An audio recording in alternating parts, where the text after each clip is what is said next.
guys, it's Trina, and I was tagged to do the Epic Reads book tag. I was tagged by Elena at Got Books and Rihanna at Little Library, so I will leave a link to their videos down below.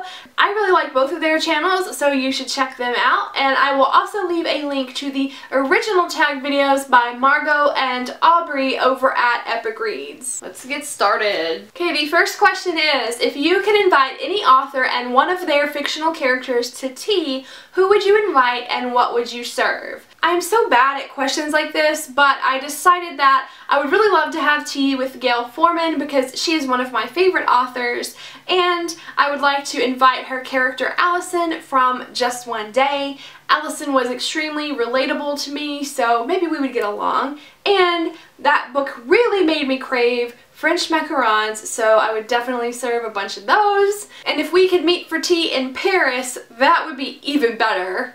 What book do you wish the author would write a prequel for, and what would the storyline be about? I would love it if Mindy McGinnis would write a prequel for Not a Drop to Drink. I think it would be very fascinating to learn about day one when the water and the power went out. Initially, how did people react? We have a group of characters in that book that are from a city, and it is said that the cities are basically crumbling. Illness and violence have just broken out, and they're not good places to live. They're very strict.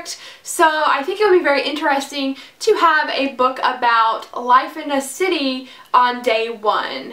Which two characters, not from the same book, do you think would make a good couple? For this, I am going with Hermione Granger from Harry Potter and Finn Ballastra from the Cahill Witch Chronicles by Jessica Spotswood. They are both very bookish characters, and in his world, Finn is one of the supporters of women's rights, and we know that Hermione is quite the activist, so together I just think that they would have a lot in common, love to read together, and they would get stuff done. And this is not to say that I don't like the relationships that they have in the books they are in, but I'm mentioning that because if you loved Hermione Granger, check out Born Wicked because there is a cute bookish boy in it. Hint, hint, nudge, nudge. If you ran into your favorite author on the subway and you could only say one sentence, what would you say? I'm very shy and awkward, so I probably wouldn't go up to them, but if I did, I would probably just say, I really loved your books, thank you so much for writing them. What book made you a reader and why? I have answered this question before in my new to BookTube original tag. You should check that out. But I have always been a reader, so there's not exactly just one book that is really responsible for my love of reading. One book that I do give a lot of credit to is The Hobbit. My dad gave me this book when I was 15 because he had read it when he was 15 and he wanted to give it to me, and at first I just kind of thought, I don't want to read the same book my dad's reading, but then I read it and I really loved it, and that really became one of my very first fandoms. Also, it wouldn't be right if I don't mention the Twilight series because those books are really the ones that opened up the world of young adult literature to me. I read them in my early 20s, and honestly before that I only thought there were kids books and adult books, and I was reading a lot of adult books and they seemed to all be the same thing. Mystery or romance, recycled plots. So when I read Twilight it was quite different, and it really made me much more aware of YA books and authors. Love it or hate it, Twilight was a gateway book. If your bookshelf suddenly caught on fire and you could only save one book, what would it be? LOL, nope. Okay, in all seriousness, I probably would save my box set of The Hobbit and The Lord of the Rings.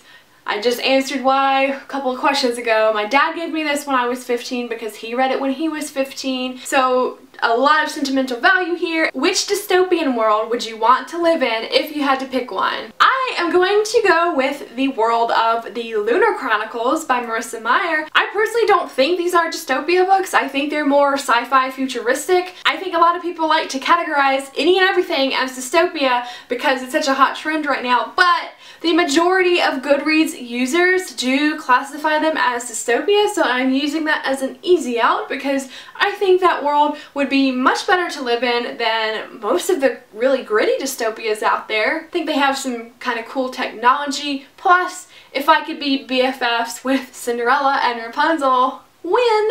What is your most epic read of all time? When I hear the word epic, I don't care what conversation it is in, my mind immediately goes to Lord of the Rings. Again, this video should have just been titled Trina Geeks Out Over LOTR because I've mentioned it so many times. Epic fantasy, epic journey, epic quest, I think this pretty much defines it all. Do a book shimmy.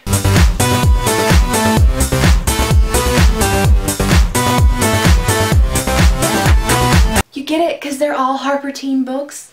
And lastly, I was supposed to tag some friends, so what I'm going to do is just make a list right here. If your name is on it, I want to know what your answers are, and if I haven't tagged you, don't feel left out, do it anyway. Thank you so much for watching, and I will see you with another video soon. Bye!